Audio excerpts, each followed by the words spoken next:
When you visit any museum, there are a lot of collections on display, but a lot of times they have collections in storage that the public does not have access to. Well, today the Ohio History Connection is letting us into their vault to look at one of those collections. I can't wait to see what they have to show us.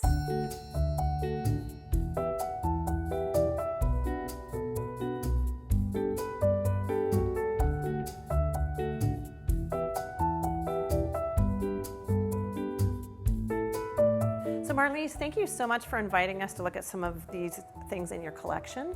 Can you tell us what we're looking at today?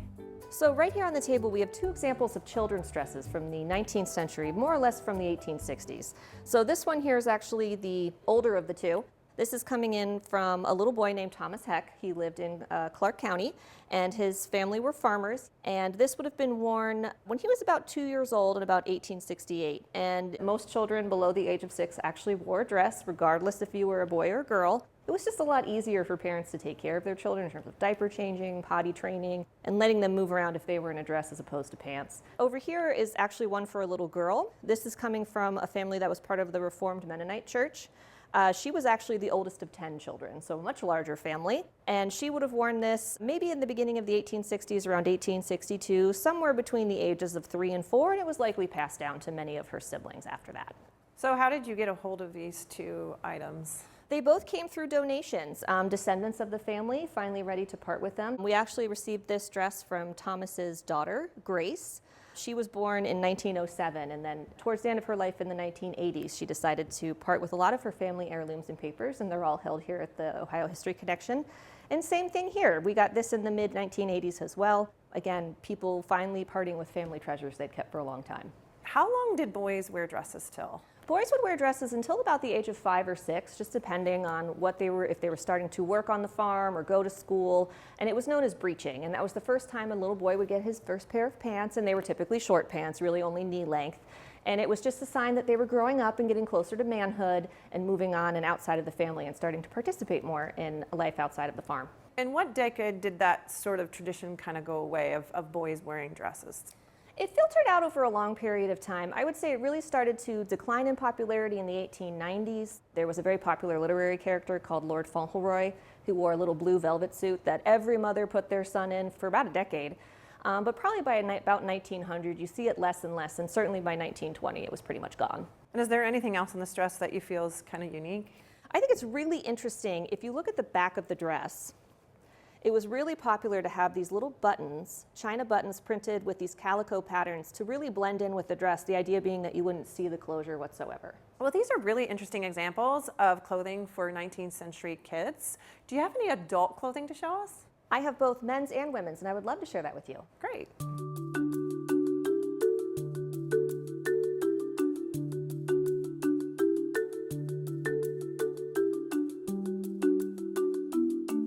So I see two coats. What eras are these from? Well, these are two very different eras, and one is a men's and one is a women's. This is a men's dress formal uniform coat from 1900 to about 1904, and this is a woman's just everyday wear coat from about 1965.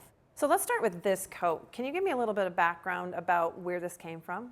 Yes, this coat was worn by Henry Clay Taylor. He was appointed Judge Advocate General by Governor Nash and served in that capacity from about 1900 to about 1904. And this would be his sort of formal occasion coat made for this purpose. This was made by the MC Lilly Company, which was a huge manufacturer of uniforms for fraternal organizations, police officers, conductors of trains, many, many different types of professions. And you can see here that this is a more formal style, an older style coat. It would have had gold braided epaulets come with it. And if you get a close look, you can tell that he was very proud of his position because he had buttons that were the state seal of Ohio.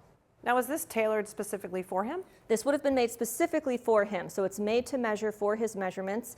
And it's actually interesting because Mr. Taylor was perhaps a little bit larger in the front than in the back, so in order to get the coat to lay correctly, there's actually this belt sewn on the inside to help hold it nice and tight against his back, and then built in with extra padding to help it fit through the front. So let's move on to the woman's coat. Can you give me a little bit of background on that? Yes, so this coat was purchased at the Union in about 1965, and it's really indicative of the styles of the time. It's double-breasted, it has full-length sleeve, the mother-of-pearl button. It really has that mod look that was popular at that period of time. Now, was this tailored or was this the time of ready-made? So this is going to be ready-made and mass-produced. Now, the things coming out of the Union were known for being high quality. They were across the street from Lazarus. While they were competitors, they weren't necessarily in the same market because the Union specialized in clothes and Lazarus had very diverse departments.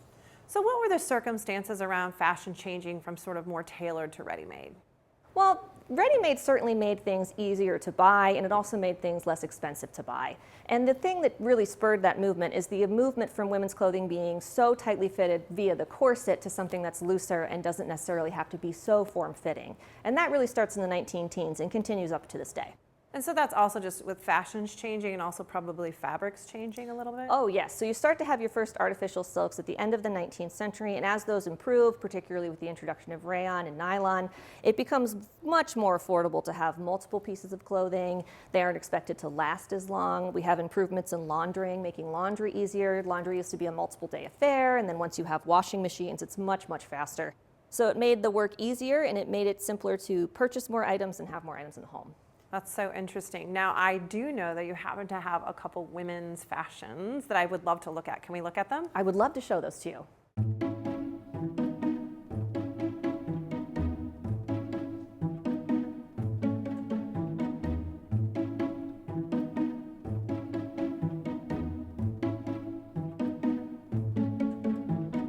Now, I love the look of these dresses. Give me some background between both of these. So these are actually from a similar period of time. This is going to be an evening gown from about 1904, and this is a wedding dress from about 1908. And where did they come from? So this is from Cincinnati. This was actually made by a dressmaker in Cincinnati, meaning it was made to order. It was made primarily by hand with some sewing machine. We actually have the original receipt for this dress. So if we calculate it up to today's dollars, it cost about $1,200 for the wedding dress, which for a custom-made wedding dress is a pretty good price. And then over here, this is a two-piece evening gown made by a dressmaker here in Columbus. Unfortunately, some of her waist has been lost, so this has been done with some conservation. But you can see here on the waistband where some of her label is still there, where it says Columbus, Ohio. This was done by a dressmaker named Kate Hofer. So let's talk about labels. When did labeling become a thing?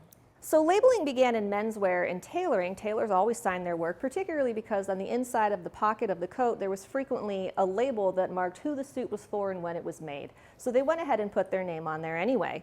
But when you get into women's wear, it's really not until the mid-1860s when you have your first French couturier of high fashion, Charles Frederick Worth, and he starts to put his name in garments saying that he is an artist and artists sign their work.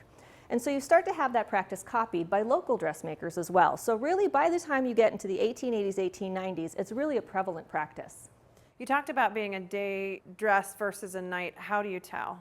Well, basically, most wedding gowns, you would be married usually in the morning to afternoon, so you would be wearing day wear. And in this period of time, it's still customary to cover up basically from neck to wrist to ankle. So if you look here, you can see that she's going up into what's known as a standing band collar, and her sleeves are going all the way to the wrist, and of course all the way to the ankle. You're not going to see any ankle until the mid-19-teens. Over here you can tell this is evening because she has short sleeves and a low scooped neckline. And of course you would balance this out with full opera length gloves. So low cut was okay at night? Once it was dark outside. I guess that's true, right? So were these white at one time? They actually probably are not too far off from their original color. You didn't get pure white as a popular shade of white until really post-World War II, when you started to have better chemical processes for making silk where you could dye it that bright and not damage it. This sort of ivory to cream color is much more popular. Here at Ohio History Connection, you collect kind of fashion from all decades. Talk about just sort of that process. Well, we hope for any fashion piece we get, we very much want to be able to share it to the public. So we want it to be in a condition where it can go on a dress form, it can go on display, and everybody can enjoy it. We do keep some pieces just for study because a lot of times things just don't hold up. They didn't make clothing to last 200 years. So we're very fortunate and lucky to have these in such good shape. We take clothing in from men's, women's, and children from any time that people began to settle and immigrate here into the state. Well, thank you so much for sharing this collection, for bringing these out of the vault. And hopefully you'll get some more collections and we can look at some more in the future. So thank you so much. Thank you so much for joining me.